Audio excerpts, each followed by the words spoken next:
Can you draw any conclusions? What comes to mind now, or what inspires you? Yes, indeed. Through continence, one can achieve a state of ecstasy overhead here. You get that space of golden dots of bliss. I mean, the energy goes up from the spine. And so by compensating, by curbing the loss of energy, it actually goes up. It's as if you're lifting, soaring above your head. And this energy takes you to a state of pure ecstasy. But here's the cool part. It's not a problem to bring this energy into your everyday life, infusing it with love, care, and attention to others. The key is not to waste it, and then it transforms into the love of the soul. So when this energy of the body is not wasted, then in fact, this energy has been given only for procreation and love. That is, for the sustenance of the soul.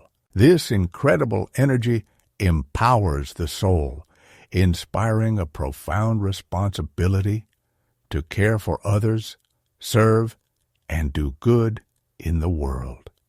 We're all on a beautiful journey of transformation together.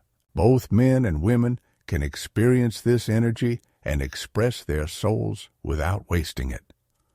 While continence can help, it's a local and short-lived state. The body, which makes up only 3.5% of the total, will eventually pay for this energy, even if you have had a momentary high. You have to pay for it because you've wasted it on something the body wanted. So, the idea is not to use it for the body, but for the soul, and transform it into love. This approach to continence is just one way of realizing that you can transform your daily life and achieve the ultimate goal of experiencing divine love and ecstasy in every action. The key is embracing everything with equal enthusiasm, creating a non-stop, everlasting high that grows stronger the more you give your love to others. This is the ultimate energy, the energy that will lead you to the finality of this journey. When you get into this state, this energy does its work. It's incredible for soul expression and enhances it tremendously. It's an incredible feeling to know that you don't have any shame about obeying or serving others. Knowing that this incredible energy is supporting you and that you have no reluctance to obey or serve others is a pure form of joy. For us, it's a different story.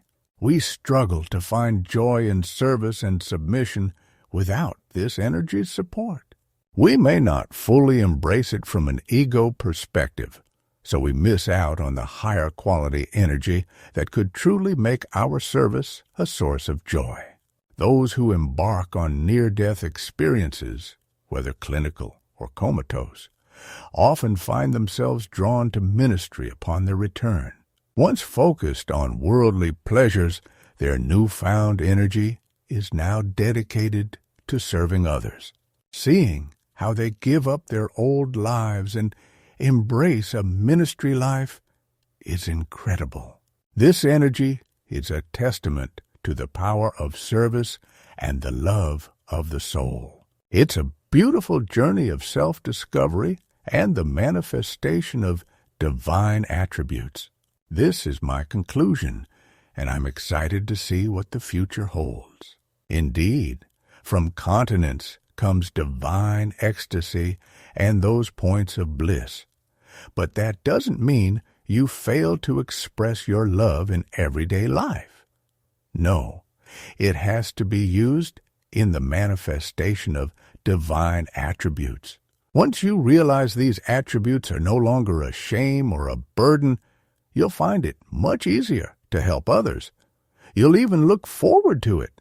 As Emma said, and I agree, there's nothing more satisfying than knowing you're useful, helpful, and of service. When we channel this energy into manifesting the divine attributes within us, we open the door to the divine. This is our purpose, to touch God. It's not just about the physical body. If our focus is on the body, it's a wasted opportunity, even with continence. Our goal should be to reach beyond this world, not just the body. When we give ourselves to others, this energy starts to transform our sexual energy into the energy of the soul, and we become one with our soul. This energy rises, and we feel love in our chest. It's an incredible feeling, this love for others, and we can all experience it. It's a joy that's ever present and unshakable, and we can all feel it. It's an incredible feeling to know you'll never lose it, because it's just who you are. We're constantly searching for that unconditional love, that divine connection, and while we might not always find it in the physical world, it's an exciting journey to explore. The purpose behind it is to seek pleasure, whether it's physical ecstasy or the satisfaction of the soul. It's a journey of self-discovery and the pursuit of joy. If we seek nothing for the body, we seek everything for the soul. So, as we diminish and limit the body, we expand the soul. This is the meaning of these debates in the school of love. The more we learn to limit matter, the closer we reach God. Matter is secondary, and each time we engage in sexual acts, we lose a little life and grow a little closer to God. Human love is driven by this desire to touch God, and although we can't touch Him with our bodies, we can get closer than ever before. Transcending the physical allows us to connect more deeply with the divine. This is a path to spiritual enlightenment and an ascending into the world beyond. We need to stop seeking life and its satisfactions here, and we will seek heaven. This is the only way. So let's use our power to restrain ourselves and not waste this energy on food or sense gratifications. This is the ascending power in the world beyond. We've come here to overcome the world, and that's how we'll achieve our dreams. It's about not wanting the attractions of life, but instead focusing on something more significant. When you realize that, you'll know you're on the path to true fulfillment, and if we don't get it here on earth, there's no chance of getting it there. So let's ensure we finish our lives believing that no satisfaction in this world is more important. Nothing is important. If you spend your whole life seeking worldly pleasures, you can't ascend. That's like hell. The world is simply a means of upliftment, a stepping stone to the world beyond, which is as near as you can get. Most of our time is spent on the other side, so let's make the most of it. Time in this life is equivalent to a minute compared to the infinite beyond. We are not of this world. We are wanderers from another realm. When the soul arrives, it's not even interested. It's not interested in this world. It's foreign to it. Whatever we desire with our body and ego, the soul is alien to it. It doesn't want them. It doesn't understand them. It's not interested in them. We belong to another world.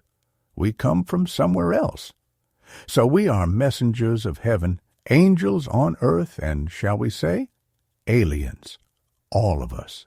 The confines of earth do not bind us. We don't need to worry about it. Earth is like a game, a challenge, a riddle.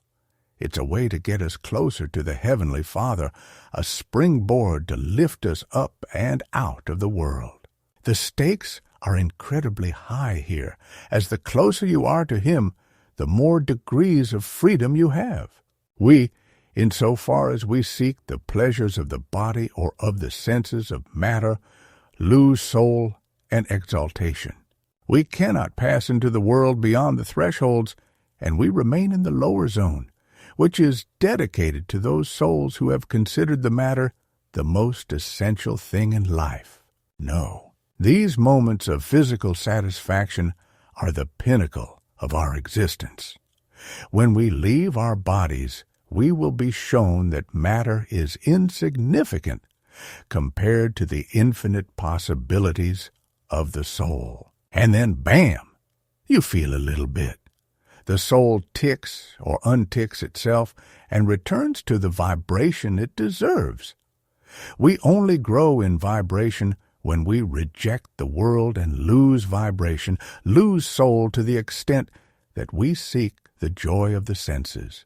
We have to reach a point where we don't just want it, but truly understand the purpose of this energy given to us by the divine and use it for its intended purpose rather than wasting it.